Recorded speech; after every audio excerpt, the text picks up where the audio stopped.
నిలబడి సార్ అది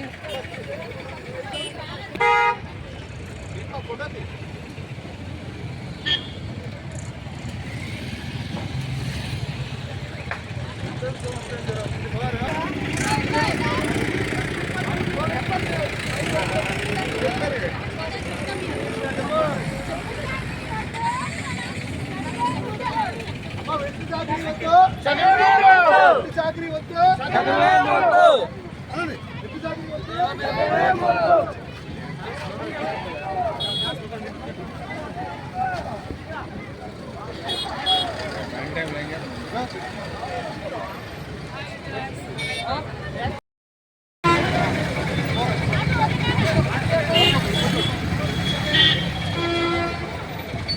photo video అంటారు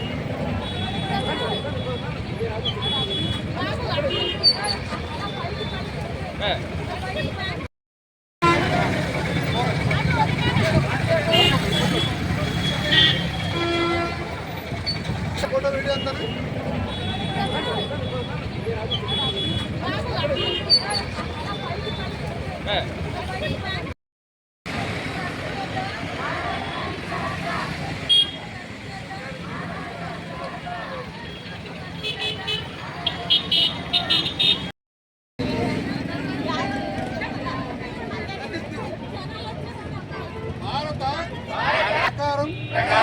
మనుష్యులను వస్తువులుగా పరిగణించి రుణ భారాలకు గురైన వారిని వెట్టి చాకరీ కార్మికులుగా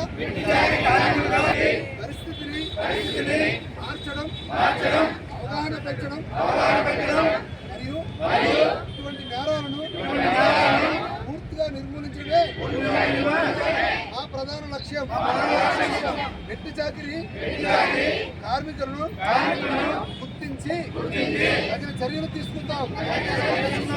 పూర్తి పునరావాసం కల్పిద్దాం. అందరికీ ఈరోజు చైల్డ్ లేబర్ వ్యతిరేక దినోత్సవం సందర్భంగా ఈ యాక్ట్ పెట్టి 50 సంవత్సరాలు అయిన సందర్భంగా మన అల్లూరు సీతారామరాజు జిల్లా పాడేరులో బాల కార్మికులందరినీ కూడా అందరూ స్కూల్లోనే జాయిన్ చేయాలనే ఉద్దేశంతో అందరూ కూడా షాపింగ్లోని లేకపోతే ఇంకక్కడ కొంతమంది పేరెంట్స్ అయితే పొలంలోకి తీసుకెళ్ళడం మిగతా కార్యక్రమాల్లో ఇన్వాల్వ్ చేస్తున్నారు. అది చేయకుండా బాల కార్మికులందరూ కూడా తమ తమ స్కూల్లోనే మాత్రమే జాయిన్ అవ్వాలి, అలాగే స్కూల్స్కి వెళ్ళాలని చెప్పి మన జిల్లా చైల్డ్ లేబర్ ఆఫీసర్ గోవిందరాజు గారు, అలాగే సిపిడిఓ మేడం గారు అందరూ, అలాగే అల్లూరు సీతారామరాజు జిల్లా పాడేరులో ఉన్నటువంటి వర్తక సంఘం నాయకులందరూ కూడా పాల్గొని ఈ బాల కార్మిక వ్యవస్థని నిర్మూలించడానికి అందరూ కూడా కంకణం కొట్టుకోవాలని చెప్పి మన గౌరవ జిల్లా కలెక్టర్ గారి ఆదేశాల మేరకు అందరూ కూడా బాల కార్మికులు అందరూ కూడా స్కూల్లోనే జాయిన్ అవ్వాలి. అందరు మిగతా కార్యక్రమాల్లో కొద్దిగా వాళ్ళు షాపింగ్లో కానీ తర్వాత మిగతా యాక్టివిటీస్లో వాళ్ళందరూ కూడా తల్లిదండ్రులు కూడా అందరూ కూడా తూచా తప్పకుండా అందరూ స్కూల్లో జాయిన్ చేయవలసిందిగా తెలియజేస్తున్నాం.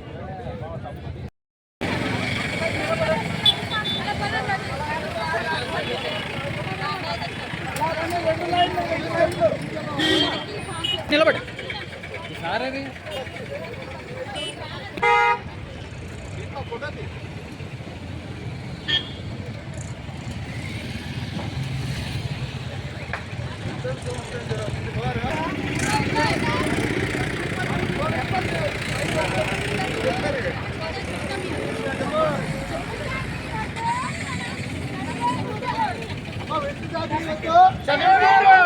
చాకరీ వద్దు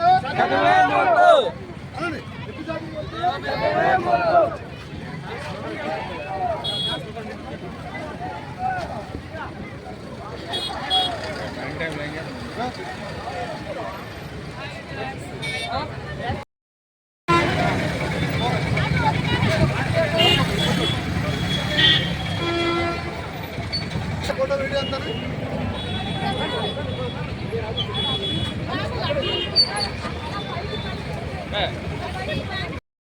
AP tourism director and TDP రాష్ట్ర కార్యదర్శి ఈరోజు బాల కార్మికుల వ్యతిరేక చట్ట దినోత్సవానికి 50 సంవత్సరాలు పూర్తి చేసుకున్న సందర్భంగా ఏదైతే 18 సంవత్సరాలు ఉన్నారో ఆ బాలబాలికలు తప్పనిసరిగా స్కూల్కి వెళ్ళి వాళ్ళ ఎడ్యుకేషన్ తప్ప మామూలు షాపుల్లో కానీ మాల్స్లో కానీ పని చేయకూడదని చెప్పేసి ఈ చట్టం వచ్చింది. ఈ చట్టం రూపకల్పన అయిన దగ్గర నుండి పటిష్టంగా అమలు చేయడం వల్ల ఈరోజు విద్యా వ్యవస్థ చాలా పెరిగి మన రాష్ట్రానికి మన దేశానికి పౌరులే మెయిన్ విద్యార్థులే ముఖ్యంగా మనకి ప్రధాన పాత్ర పోషిస్తున్నారు. కాబట్టి ఖచ్చితంగా 18 సంవత్సరాలు లోపు పిల్లలు ఎవరైతే ఉన్నారో వాళ్ళు ఖచ్చితంగా బడికి వెళ్ళి చదువుకొని మన దేశ పురోగతికి అభివృద్ధికి పాటుపడతారని తెలియజేస్తూ సెలవు తీసుకుంటాం.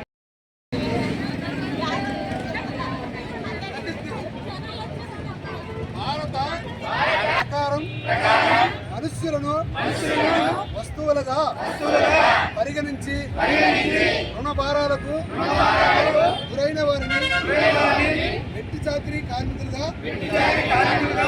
పరిస్థితిని మార్చడం అవగాహన పెంచడం మరియు ఇటువంటి నేరాలను పూర్తిగా నిర్మూలించడమే మా ప్రధాన లక్ష్యం.